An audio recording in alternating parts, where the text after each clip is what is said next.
Tansei, welcome to Soul Medicine, Ancient Psychologies for Wellness. I am your host, Dr. Carly Fellner, psychologist and member of the Métis Nation of Alberta. As always, feel free to pick up what fits for you and to leave what doesn't. I'm just here to present a different way of understanding mental health and wellness. This podcast is not intended to provide or take the place of professional advice. If you or someone you know is in need of mental health supports, please reach out to one of the many resources available in your area or to a trusted professional. I'm so happy to have Kiwezi Peter Nippi with us today on Soul Medicine. Peter is a member of Kanistin Saulteaux Nation. He is currently employed with the Saskatoon Tribal Council as an Indigenous cultural support worker. He has been in the wellness field for over 35 years and has worked with various First Nations communities and has been a counselor and chief for his community of Kanistin. Peter has worked with Corrections Services Canada as an elder advisor and at the National Parole Board for 8 years. He also has worked in treatment centers in Saskatchewan. Peter speaks both Saulteaux and Cree fluently and started as an Oskatheos since 1977 and has practiced cultural ceremonies for over 40 years. He believes in reclaiming and reconnecting to our Indigenous identities and ceremonies as a means to help foster healthy families. Decolonizing colonial mindsets that we have been indoctrinated within our home fires and every segment of our lives is a passion that he has to reconnect younger generations to their identities. Today, Peter conducts ceremonies in Cree and Saulteaux communities and has led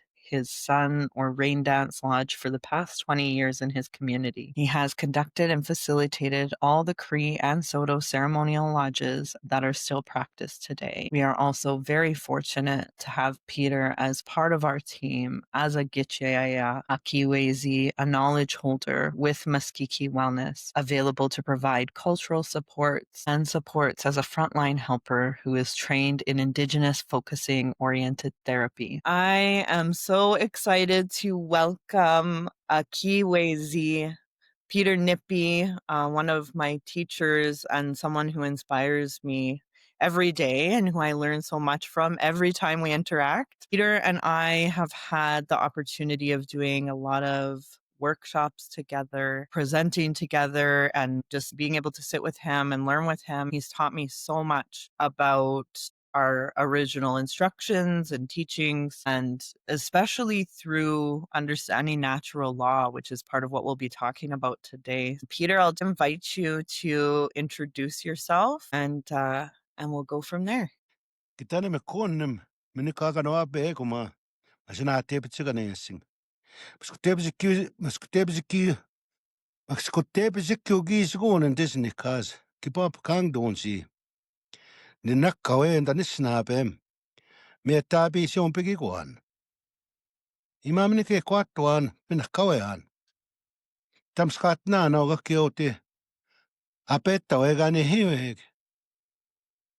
Nista. Ksena pe umustos. Kiskong isikaswan. Ne heupikskwenutse. Itaga kiitamaan kiapets nohomag pikskoni aapetsetto anne heu pikskon. Eksetto anu tegi kojo ette oneko munio sagna simunu apetitan. I want to greet everybody this morning. First of all, my name is Buffalo Skyman. That's how I introduce myself in my Anishinaabe language. That's as the colonial term Saulteaux is. But I also speak Cree, and I'm proud of my mother's heritage Cree language, and I'm able to speak Cree. But the grounding I was brought up with was the Anishinaabe. From my father's side, who was Anishinaabe, full colonial term Saulteaux, or Ojibwe, Plains Ojibwe, and my grandparents, my grandmother and grandfather. I really appreciate Carly. Ever since I've met her, I've learned a lot. I've picked her brain many a times myself. I use the terminology. I've been sober for some time. I'm a recovered alcoholic and a man of many addictions. And one of the turning points in my life I'd like to highlight as an addicted person from past trauma. It took me over 10 years of sobriety before I put myself back into treatment that dealt with sexual abuse trauma, also behavior addictions and codependency, because those are some of the symptoms we operate from when we have a lot of unresolved trauma. I was 10 years sober, thought I was okay. I was an addictions counselor, assessing people, realizing that I had to do more internal work. That was the turning point in my life. But one of the areas that kept me in my addictive state was shame, guilt, hurt, and pain. Simple and straight. Once I started dealing with that, there was things in my life helped me maintain my sobriety. Now, for me, going back to the former state meant language, identity, and our belief system. In order to do that, I had to stop, look, listen, and hear. The first teachings I learned when I was in my household, I grew up in a two-room log cabin in the and that two-room log cabin, one of the bedroom had no flooring. It was dirt. But we had the best money could afford that time. We had cardboard paper on the ground, and we slept on mattress, goose down feathered mattress in a canvas, and we had quilts. In that room, I slept in. My mom and dad slept in one corner. On the other corner, my grandmother and grandfather, and then my bachelor uncle, my dad's brother, and my dad's sister, her oldest sister. Her oldest sister kept her granddaughter and her daughter, and the girls slept in that corner. Me and my brother slept in between my mushroom and cookum, my grandmother, grandfather, and my parents. At this time of year, in November and December, January, we spend a lot of times indoors in the night time. As I described to you, where I grew up, all my family was in that circle. I remember many a times in the middle of that log cabin, we had two stools, one in the bedroom right in the center, and we all slept around it, and one in the kitchen in the corner, and that was the next room. And it was two-room log cabin, a mud shack, and it was warm, cozy. The days I remember, and those are the days my trauma blocked out. Looking back to what I was taught, because I was ashamed to be First Nation, and where I picked that shame up, I'll get to it. But the most important part in that two-room log cabin, I grew up as a little kid. I saw a lot of love. I saw a lot of discipline, but good discipline. Now, when I talk about that, my dad would always get us. My dad, my mom and dad, and my grandparents never stepped foot in a church. My mother was totally against Christianity, the way the nuns were at the residential school, towards, as they labeled, paganism and heathenism. That's how my mom was. She always told me, if you follow Christianity, you'll never see your relatives in the spirit world, because you will be lost. It's like your children intergenerationally. That's what my mother told me. And my father took the stand, and he's the one that told me this. The white man was given a belief system. We were given a belief system. Manatis yun.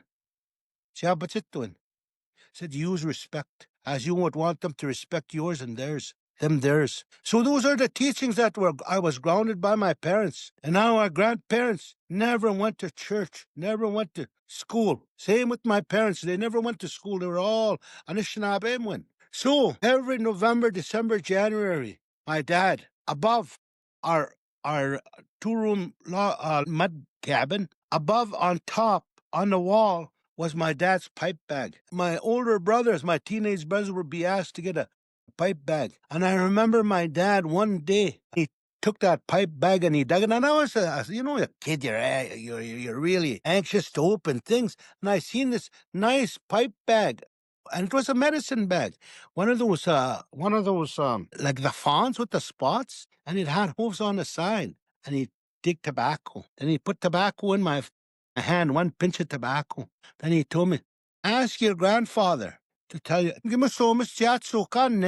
That's what he told me. Get your grandfather to tell you stories. And sometimes get your kokum. Give a pipe tobacco to your grandmother to tell you teachings. That's the way we're instructed by our dad. I remember this picturing this room was nice and warm. We had two lamps, one by my aunties and one between mom and dad and kokum. One of these lamps, we never had electricity. We were in the bush, and it was bright in there. And I could see my kokum sitting the way I am, sitting on my couch, and my mushroom sitting right beside him.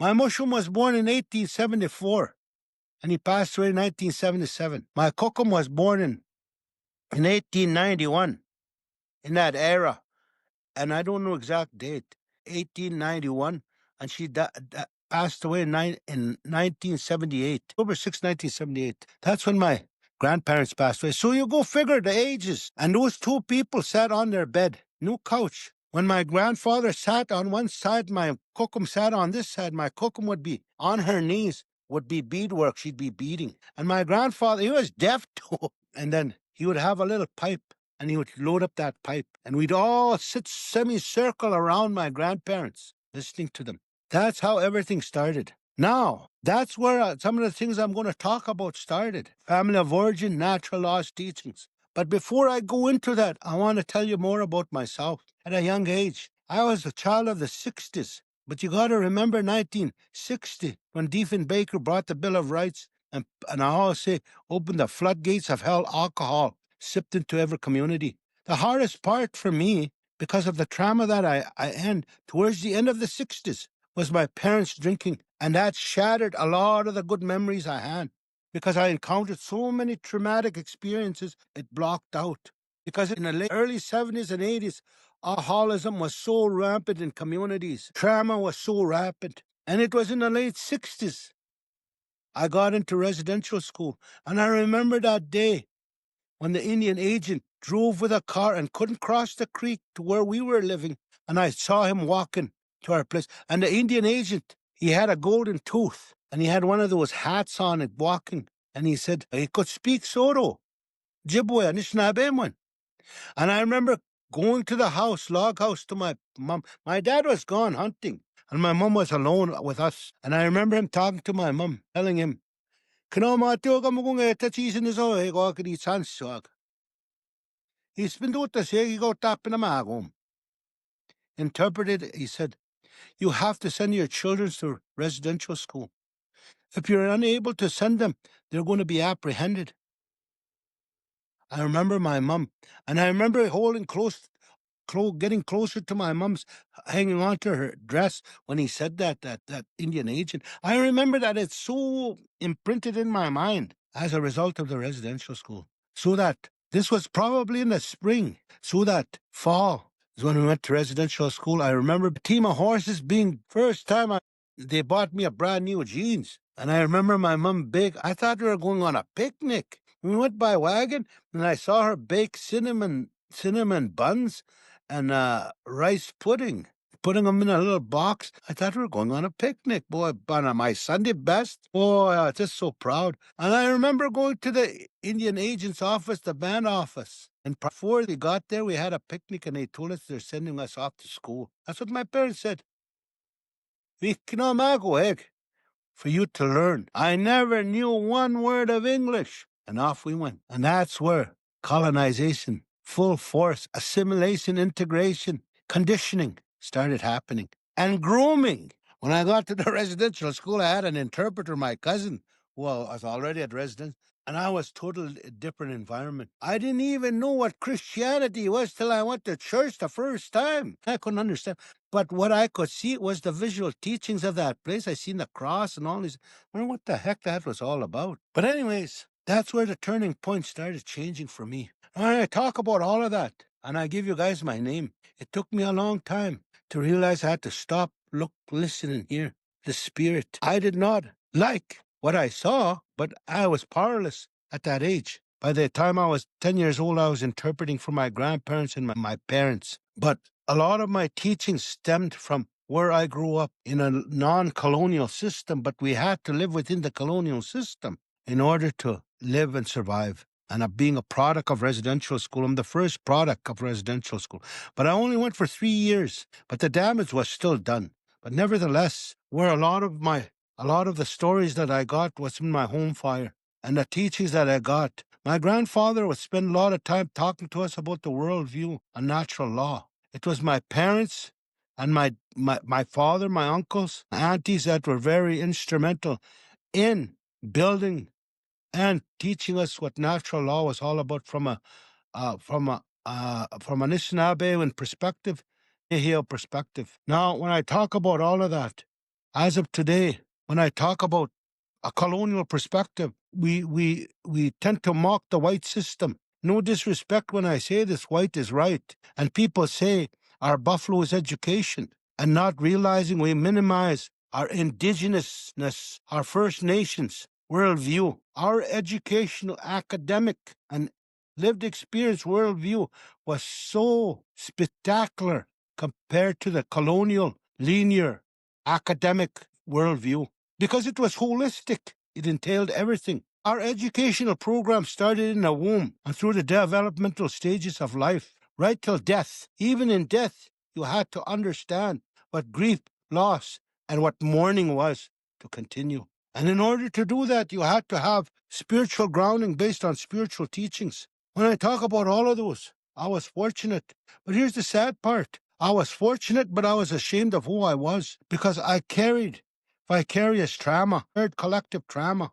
And that's what you are taught in residential school and in the colonial system because I denied how I grew up because people put on to me that I was a bush Indian, dumb Indian. My parents would come and meet us at the when they brought us home for holidays from the residential school. My parents would come and meet us in a team of horses, while the other school kids' parents would have cars. Right away, what did that put into my head? We were not good enough. So when I talk about toxic shame, I carried a lot of that, and that's what took me to the places where it took me. But here's the sad part. I never knew till I tapped into it, till I was sober, how powerful my education was and who I was. When people used to tease us as dumb Indians, bush Indians, I didn't know that would be my strength today. And when I look at it today, I greeted use in my Anishinaabe language, as the colonizers call it, Soto language. And I also greeted use in my Nehioan language, the Cree language. Those are my two heritages, my ancestry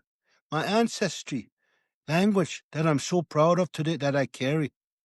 I was 20 years old when I started learning.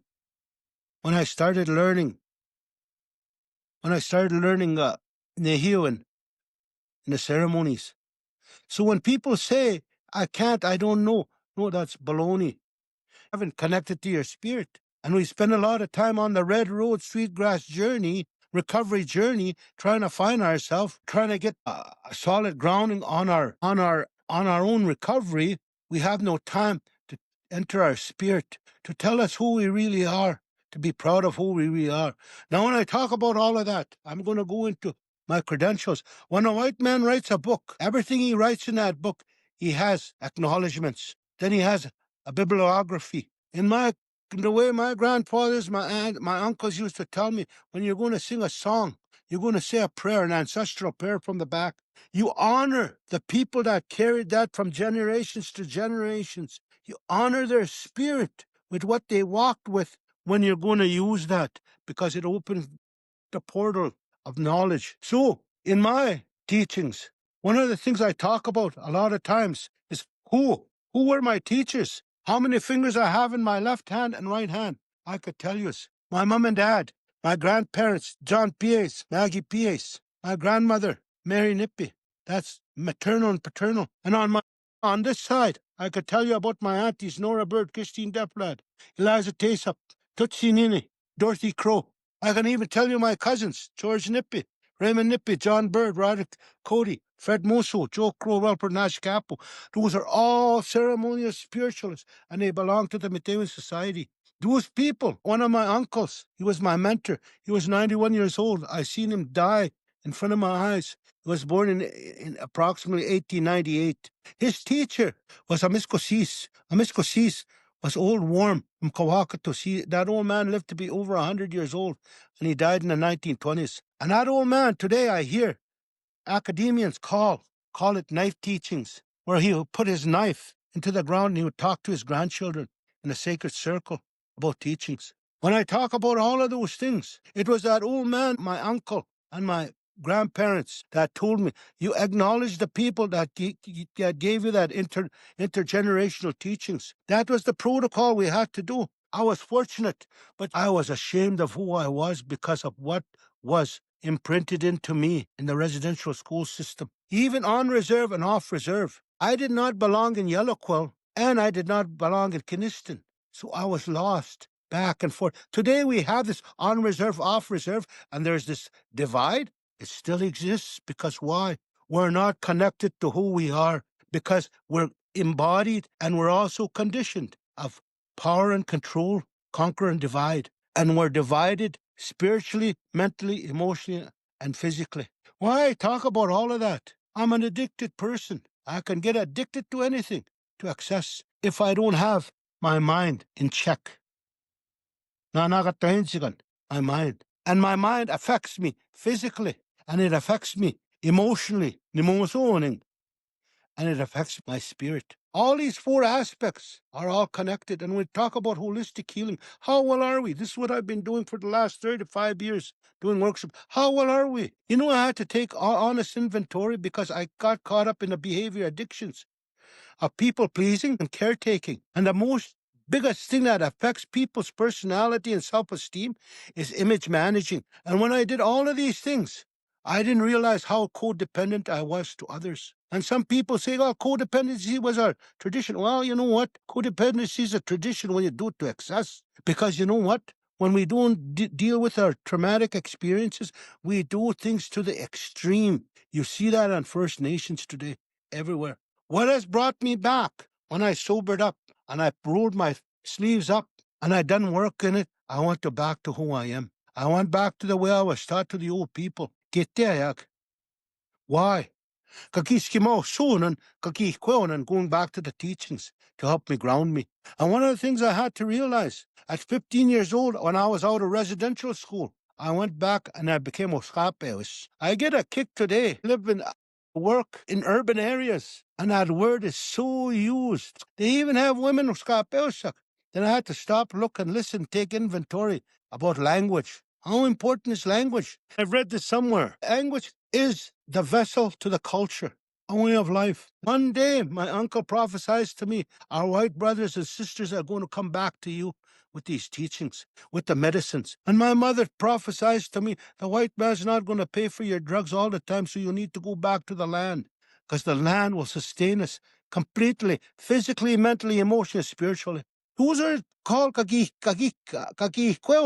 sacred teachings that I took the white world with my white eyes, my white visual eyes, and I said, no, they're folklore. No, those are old wives' tales. When I realized, when I went back to who I am, that they're valid and they're living. Because why? I became an Uskapeos. Uskapeos came as an Anishinaabe, Inasiunand. It was descended down here by Creator. That word Uskapeos was descended. And what that word means, Uska, means like we connected with youth. But what it means, Uska, means new. Uskayamagak. It's something that's new. Ayapeo means male. Uskapeos, what it was in referring to was the male had to discipline themselves in everything, physical, mental, emotional, spiritual, in your home. And why the male? Because he was the strong person, he was the protector and provider of the home fire. When we refer in ceremonies, Uskapeos, that takes care of all the spirits. We got to go back to the original state. What was the original state? Language. Know your language. If you don't know your language, don't make falsehoods. Our old people used to,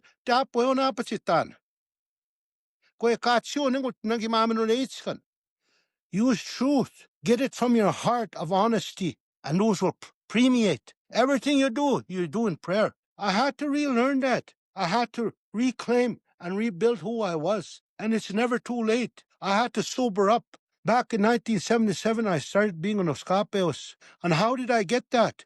Through my uncle. I was 8 months old when I almost died in the hospital. My parents went to my uncle, who was an Oskapeos. His name was old Charlie Puche from Yellow Quill Band. He's the one that prayed my nephew to make it overnight. And he committed me. And here's how he committed me. My mom and Mrs. Puche, the wife of that old man, really ingrained this to me because they knew the shame that I had and the alcohol I was drinking, that to give me strength, to something to hold on to.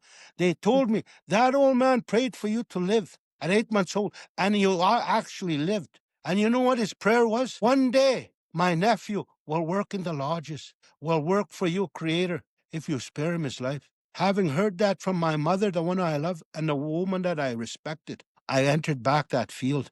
I went at 15 years old. I became a Scapeus. And when I had to learn every ceremony there is that we do today, every ceremony I worked in today, I had to know the prayers. I had to know the tobacco protocols, the protocols of how you do ceremony, what your role and responsibility, job scope as an Uskapeos. And my father, at the same time, since I was a little kid, taught me the sweat lodge ceremonies. My uncle, he told me everything you do, you use nehio, mamino neitsikan, nehio, inapiwin. Anishinabe nanagatensikan, anishinabe inapiwin. They told me, use your indigenous vision, use your indigenous mind in anything that you do.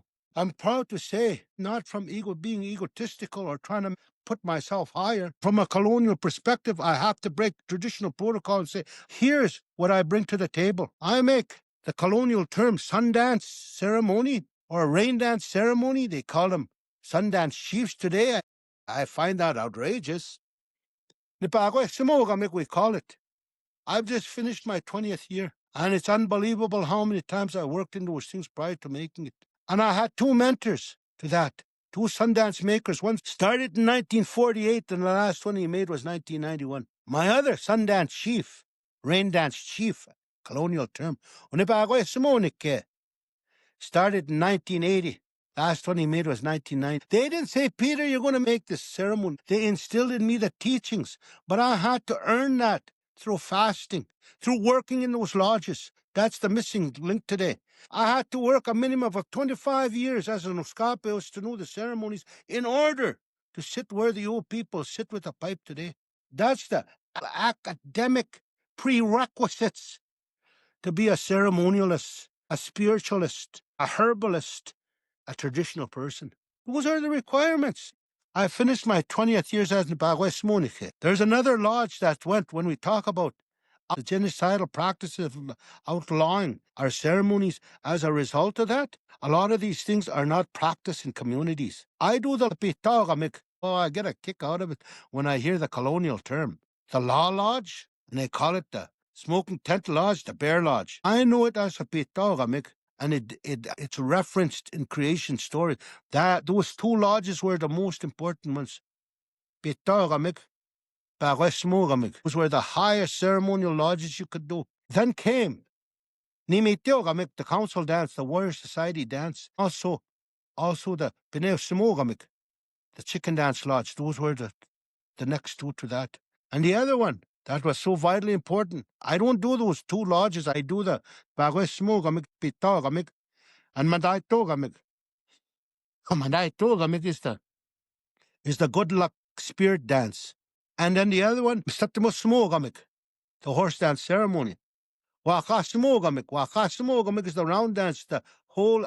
I get a kick out of this because when we use the colonial terms round dance, it's right away the first picture that comes in is the ones we have in the cities. I call those the snagging round dances. We pass that off as a ceremony when it's a social an event. I do the round dance, the holy of holiest, if you want, where it's all about the eagle feathers. I've been doing that. And like I said, Madai Togamik, it's called Kioskwepi Kaswin.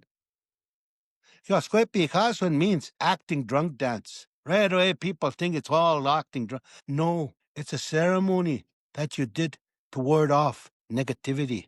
People don't understand these things. When we start labelizing them from a colonial perspective, we take away from what the intent of that ceremony was. And when I talk about all of that, I also inherited my grandfather's, my auntie's Mitewan bundle in 1994. And that's a big responsibility because the Mitewan was outlawed and it went underground for the longest time. I honestly believe why we've had so much influence of the colonizers is the loss of our ceremonies. The Mitewan taught you about your clan system. It talked about Wakotwin, and Aswin. Today we don't have that. I'm proud to say I'm a first degree Mitewan. I've been in those ceremonies. It's all about rekindling your spirit. So in order to know all of these, when I say a minimum of 25 years as an Uskapeos, to sit as a ceremonialist, spiritualist, herbalist, traditionalist, a minimum. When we talk about colonial systems to foster understanding, a minimum of 25 years, because you know why? You had to know the prayers and songs, the protocols and the processes, and the teachings behind those protocols and processes, prayers and songs. Because why? It's all about discipline. It took me a long time to straighten out my act, but it's never too late to start with my own children, my grandchildren. Been a lot of time talking to my grandchildren. I even got a flip chart to talk to them about creation stories so they understand a visual teaching. Because I was told and prophesied one day, you're going to be surrounded by people. This old man told me, what you're trying to get off me is not going to be the product you're going to be dishing out. You're going to be surrounded by people wanting to know what you're getting off of me so it can carry on to the next generation. So when that happens, it's going to be different because you guys are going to be pitiful. You're not going to have our old people there to understand, to guide you, to remind you. You're going to be surrounded by all sorts of people white haired that are older than you. And your children, your grandchildren are going to sit in that circle. And like a fire that goes out, that's how it's going to look in your time. When I'm gone, he told me. The way I'm talking to you here, you won't even be talking to them that way. He was talking to me in the Anishinaabe language and also in the Neheo language, my other uncle. And I said, and that time, when that fire goes out, whose responsibility is to put the wood in there? Keen, it's you. How are you going to do it? He told me. And he left it at that. Years later, when I started doing his work, their work, and I realized there's a language barrier, then it hit me like a ton of bricks. When I'm asked to do things, I have to speak in English so the young people can understand, so we can foster that knowledge to them to understand what these ways are all about, just like what I'm doing today. And I never understood that. All these things these old people told me today, I see. And they always told me, two hands, the white man and the Indian. Balance it and do not try to be a white man. Don't try to know everything. Don't play God. Respect. Use respect and humility. Balance everything. That's what they told me. It took me a long time to understand that. I met Carly as Creator wanted it. Because now I was introduced into trauma-informed practices, genocidal informed practices. That changed my life. I wanted to understand, how do we transform trauma? And the ceremonies, also the things that I did, I made a connection to Indigenous focus-oriented therapy. I am a ChemDep counselor, but I had to do a mind shift of how I do things. The way I was brought up, the reconnection and rebuilding and redoing what I was taught, taking the best of both worlds, balance. When I talk about all of that, goes back to who you are. And who are you? What's your understanding of who you are? You see me speak my first language of Anishinaabe, and what I learned when I was over 20 years old, Nehiwan, through the ceremonies. I'm so proud of that. When I see today the ceremonies, I try to invoke discipline in people. But when I talk about the teachings, sometimes people's noses get out of shape because you know what? We have a lot of traumatized people, and I trigger their trauma. Time visiting. But I also come to realize in my own wellness journey, I am not responsible for other people's triggers. There's their thermometer to tell them something's wrong. I wouldn't be where I'm at today if people babied me through my recovery. The way I was taught by my aunts and uncles didn't spare me, and they were honest with me. They didn't coddle me. They told me this was a way of life. Today there's a disconnect with the old people, young people, and that's the way we transmit our message. And a lot of those messages are obscured by the trauma that they carry. I passed a lot of trauma to my children, and I'm trying to re-educate today. And where I'm doing that, playing catch up with that, is my grandchildren. Spending a lot of time talking to my grandchildren. And when I talk to my grandchildren, I talk to them with love, but I also talk to them with honesty and truth. I have to teach with the way my Muslim grandfather, my grandmother taught me. And I got to be very explicit about it, because we need to break that genocidal curse, that intergenerational curse Yeah. of trauma, and we can't normalize it. When I talk about all of this, it took a lot of time, and what I'm saying took a lot of time to look at me. When I talk about all these things, in order to understand our spirituality and make it holistic and above all, make it healthy, you need to make yourself healthy. Because what I experience today, as I'm getting older and I do ceremonies, people come and see me, people come and ask me for advice. I see a lot of colonial mindset. And thanks to Carly for imprinting this in me, the colonial monster that works through us every day. And why? Conquer and divide, power and control. And we live in our comfort zone. Fight, flight, collapse, or freeze. And we normalize that.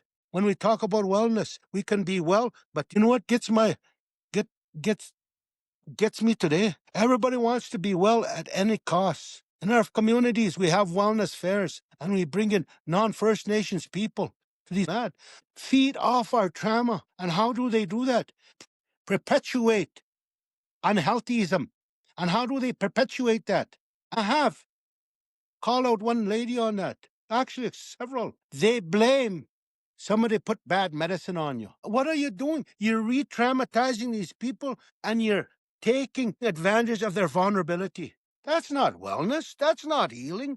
In my own community, 3 people come and saw me because we had energy doctors there, Reiki workers, and you know what they said? Somebody put medicine on me. You stepped on bad medicine. These are Yeah. people that have trauma and they've never dealt with any of their issues and they're trying to find healing. And you know what? You put that in.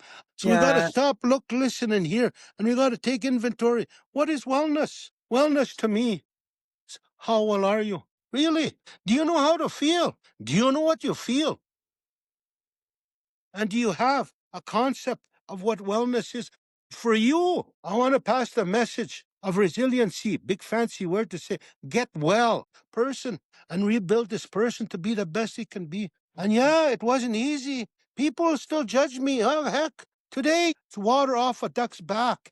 I had to do, what's that? I call it the Obama speech, transformational change. You need to do that in life's journey. Yeah. Because you know what? We want a better way of life. And how was I able to do that? I had to reclaim and rebuild because I did not like myself. I did not like, I was different. What do you mean different? Because that's what I was taught, made to believe. I was different. I was a bush Indian. I was a dumb Indian. And they'll put labels. You're not from here. You're from Kiniston. You're not from here. Then you know what? It got bigger. Oh, you're Anishinaabe. You're not Cree. Oh, you're Cree. You're not Anishinaabe. So rejection. I had to reclaim that. I'm proud of who I am today. The most important thing when I reclaimed who I was, I didn't realize a lot of those things were dormant in me, and they were imprinted in me in childhood through my childhood, adolescent years. And today, as I get older, I see my grandchildren growing up. Now, how do I foster that? Actions of love, actions of respect. Actions are very important. And you know what I also realize? You got to have more awareness, self-awareness. And the biggest job you're going to ever have is self-discipline.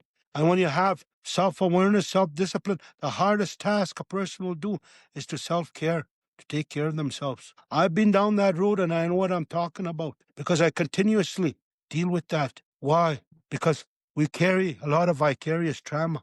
My uncle and my mom were the ones that really instructed me on this, and I did not know this till I made the connection with Indigenous focus-oriented therapy.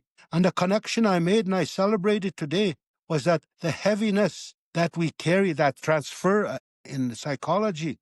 And I just learned something about psychology today. Thank you, Dr. Carly. Psychology is the study of the soul. Psychiatry is the healing of the soul. When I go back to that, transference, my auntie and my uncle used to say, when you do this work, it's a lot of emotional, physical, mental, spiritual work, and it really gets heavy. Once it's paramount. You know how to self-care. They told me. I didn't understand the depth of what the heck they were talking about till I've experienced it. We have to do that. We have to do that. I can't stress that enough. We have to foster understanding with wellness, and it can't be based on the dollar figure. Because today, I was a chief, I was a band counselor, I was a wellness worker, I was an addictions counselor. Everything is based on the mighty dollar. How we heal our people. When are we going to be humanistic? When are we going to be able to talk to our own people? We need wellness. We really need to study our soul. And we really need to heal our soul. And how do we do that? The answer, for me, is going back to who we are. But cautiously, because why? A lot of us have McDonald's, Tim Hortons, healing. We drive through it and order double, supersize it. And we want it now, yesterday, semak, as they say. But we're impatient, very impatient. And let me tell you something. I know that all too well because I tried that.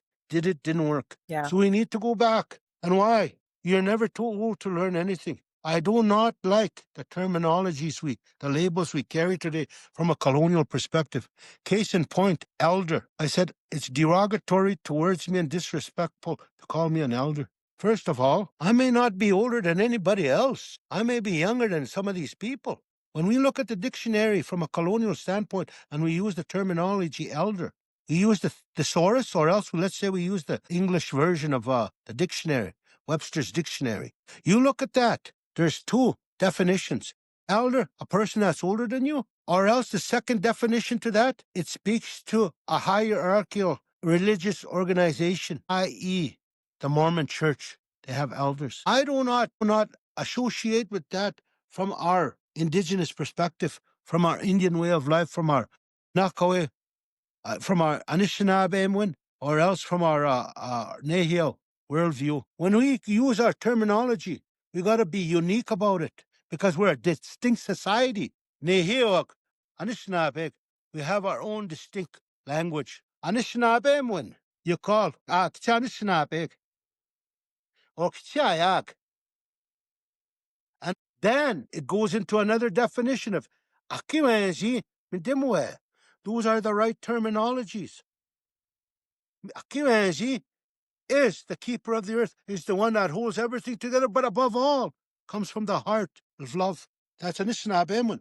From the Cree side, it's Geteayak, the older ones. Saying yo, old man means it's about love, kindness. Notagoyo is holding everything together. It's like the campfire.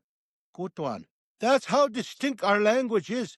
But we say, that's not good enough because white is right, so we'll put elder. No, that's a colonialized, integrated, assimilated, oppressed, conditioned mindset from the colonial monster so they can understand us. It's time we understand who we are and express that to the dominant societies. We're a distinct society and we're unique. We need to do that. You look at history, 1490, since 1492, since the Doctrine of Discovery, Terranalius, the Papa Voles, at treaty, Robertson and Huron treaties, Treaty 1 to 11, it's all the same, cookie cutter approach. But our people didn't go there carrying briefcases and saying we're politicians. No, Kniston was not a politician, he was a leader. And why did he go there? For sustenance and survival. Because our bread and butter was being wiped out, the buffalo. Know your history. Know where you come from. Know what the meaning of the treaties are. The treaties, white people and the Indians are treaty people. And what were the treaties about? Coexistence, mutual respect, mutual reciprocity. And you got to remember, once, they always say signed. Our leaders didn't sign the treaty. They touched the darn turkey or else the ostrich feather, the pen. They touched it. And that bureaucrat made the X. And once that happened, and it got off the table, it was Treaty 4, my area, was rewritten 5 times before it got to Ottawa. Narrative. It became a colonial narrative. We didn't secede. We didn't relinquish. We agreed to share the land in Treaty 4, the depth of a plow. So we need to know our history. We need to know where we came from, and we need to be proud of who we are. When I do decolonizing workshops and I ask people, how many of you people are treaty people? And they all lift up their hands. And I ask them, how many of you guys have treaty cards? They all lift up their hands. Show me your treaty card. They pull out their treaty card, read it, and it says, Department of Indian Affairs, this is to certify so-and-so under Section 101 belongs to this band. It's a classification card, just like what Hitler did with the Jews. It's all about termination. People don't know that. And this is what I'm talking about, educating ourselves. Self-awareness, self-discipline, self-care. There's so many things I talk about today that we have to realize who we really are. We got to go back to who originally, and the things that I didn't want to go back to who I was as an Indian. I was ashamed of it. And I didn't realize that was the cornerstone of who I am.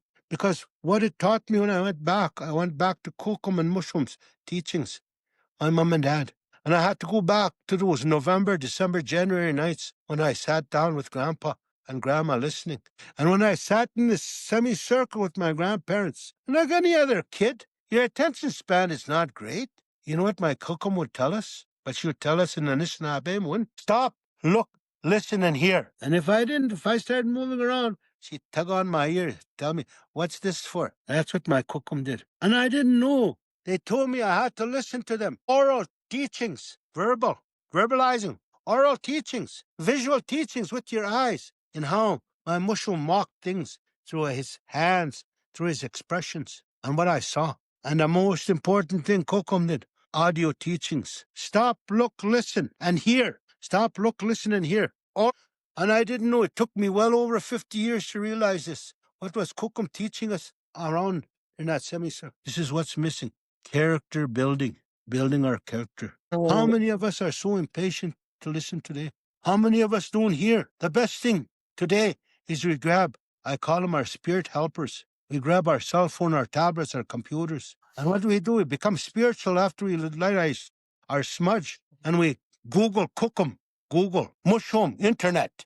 And I was told this technology does not have a conscience. It's good you use, but it does not have a conscience, because what it does, it douses your spirit, and your spirit becomes lazy. Stop, look, listen, and hear. What do you want? What's the legacy you want to leave behind to children? It's so vitally important. Our children are the future. But here's the most important thing.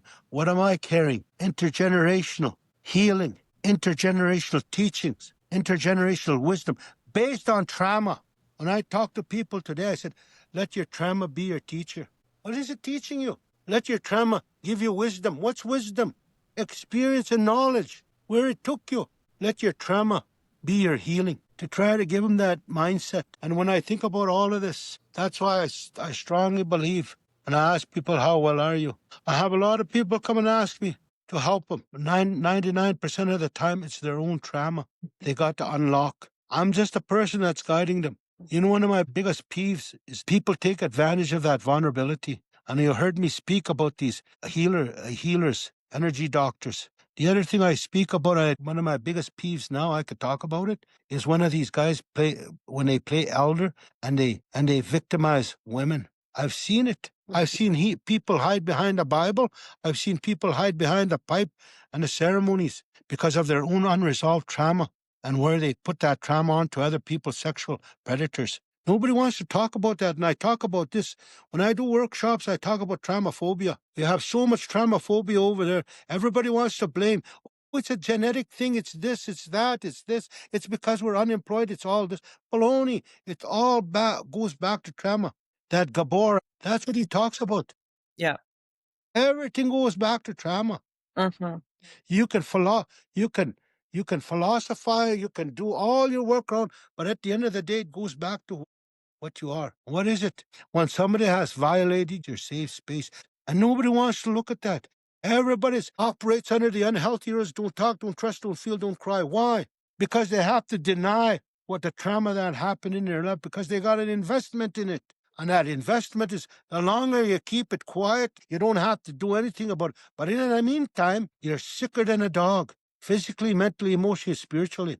You're blaming other people for using bad medicine on you. You got ulcers. You got high blood pressure, sugar. I have seen so many people that are in recovery, and then all of a sudden they latch on to one another because they haven't dealt with their relationship addictions. But nobody wants to talk about it. We're human beings first, and we make mistakes. Mistakes can be unmade, and that's what resiliency speaks to. Yeah. And when I talk about that, that's where I come from. Some people don't like the way I talk. It's better to criticize than not look at yourself in the mirror. That's the awareness I'm talking about. Mm-hmm. And every workshop I start off with, I have a big sign that says trauma, what it is, and what triggers are. And here's what I say, and I have a big sign that says, I'm not here to shame, blame, guilt anybody.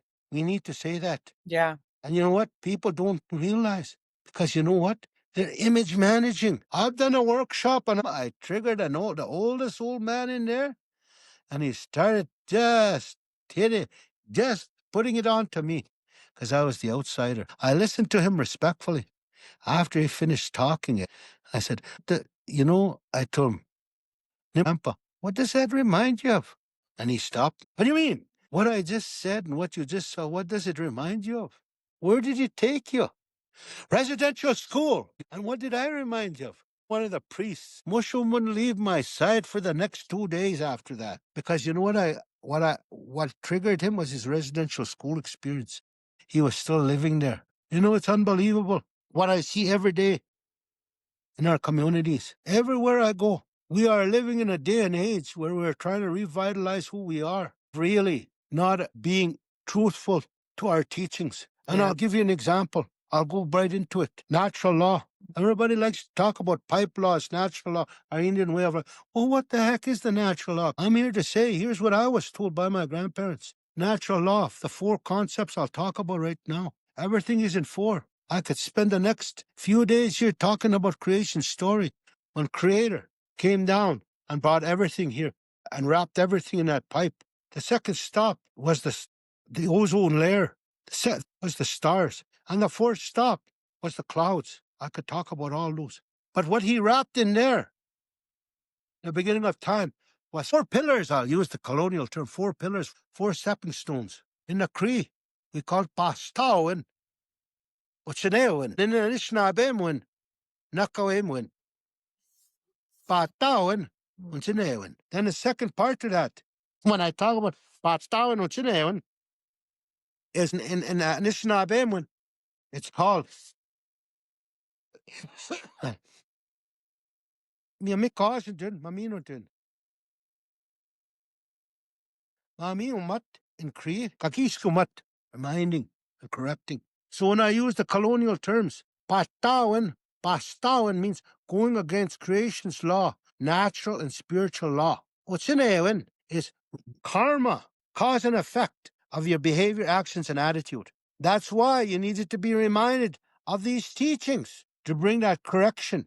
And you needed to be reminded. What's the chain reaction when you use these 2 natural, spiritual law? You engaged in process, you engaged in communication, and you engaged in collaboration. And above all, like I say, you spoke to one another. Do talk, do trust, do feel, and do cry. That's what you did. And today, what does the white colonial system tell you? I'll give you a case in point. They tell you, and I had to check this out when I was doing my ChemDep, you had to look at people in the eye contact. Now, there's a teaching to this. When you bowed your head and you listen with your spiritual ear, that's right here. You listen with your ears without eye contact. And the white man, the colonial people said that was being disrespectful. There's a clash of a collision of culture. So that's why our people didn't say much, because they rather listen. Oral, tradition, visual, imagery, audio, imagery. Stop, look, listen, and hear. Now, I talk about those 4 teachings. They spiral. These first 2 spiral into 4 other areas nobody talks about. Patamwin, Unchinemwin, you curse with your mouth. That's why the teacher said, don't talk bad about it. Moiga sa mumtik, kipapasta home. What's your name, Ao? Asiniagan, in Cree. Don't talk about people, you'll curse them with your mouth, and you'll bring that intergenerational curse, or else you'll put something on that the relatives. That's reminding and correcting. Pastaman und Sinemun. Now it goes into this. Pasta ausun und Sineausun. It becomes intergenerational curses. It becomes intergenerational put downs, negative stuff to you, to your children. It's vicarious trauma being passed on. Everything you say and do, you can curse, and your result, you'll reap the benefits of that curse through your behavior, actions, and attitude. That's why so many people have a hard time to have self-awareness, self-discipline, and above all, self-care. That's what I was told. When I was told by the old people, not university, not Indian Studies 101, not Cookum YouTube, but by my aunts and uncles, my mushrooms. Everything you do, what we're telling you, they'll be in here. Utnigan, in the future to come. Mantuga uptake. A future to come. Creator will give you a gift. As a gift, you'll recognize that. And I didn't know what the heck they're talking about. I used to think money and all this other stuff. But what he was talking about was children, grandchildren, the gifts. Only then will you realize what we're talking about. Everything was oral history. Everything was visual. And you had to listen. Here's what my 91-year-old uncle told me. And I'm going to say it all in English. Told me all in Cree. In a future to come, nephew, I want you to pay special attention to this. And I thought he was senile when he was telling me this. I want you to pay special attention to this. In the future to come, you're going to see these kids act old. And when these kids act old one day, that's what I want you to pay attention to, because you're going to see things change. You're going to be having ceremonies in the city. You're going to be doing all sorts of stuff. And there's going to be people playing God. And for those people that weren't told teachings, they're going to be blaming one another for all sorts of misery. He said, you won't even know anything. Somebody's going to blame you for bad medicine, because you guys won't have people such as my age that were born in my time. Remember, I was born in the 1800s. How we learn was listening, sitting down and listening to my grandfather. He used to put a knife in the ground, and he said, I give you permission, my grandchildren. If you don't like what you're hearing here, cut my throat. I've lived a long time. And we listened to that old man through teachings. He said, telling us sacred teachings that we are to use in the future. You're going to see all these people, these young people, these kids, one day in your time. I'm not going to be here, but in your time, you're going to go, you're going to see them sit in that place, and they're going to demand to be called old people. And I'll transcribe that and say, you're going to see these adults one day claim they're elders, and they want a place. When they sit in this eldership, they want a place. They're wanting a place to put them in a hierarchical system where they're high. That's what he told me. I want you to pay special attention to their teachings, because I will tell you one thing.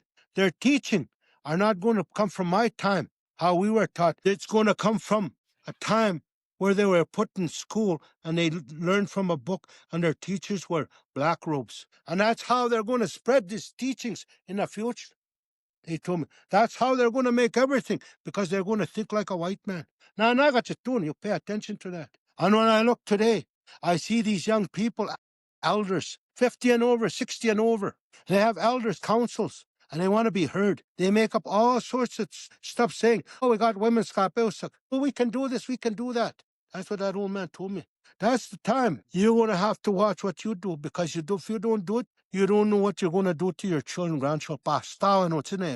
You don't know what you're going to teach your children intergenerationally, and what kind of vicarious trauma you're going to put onto them.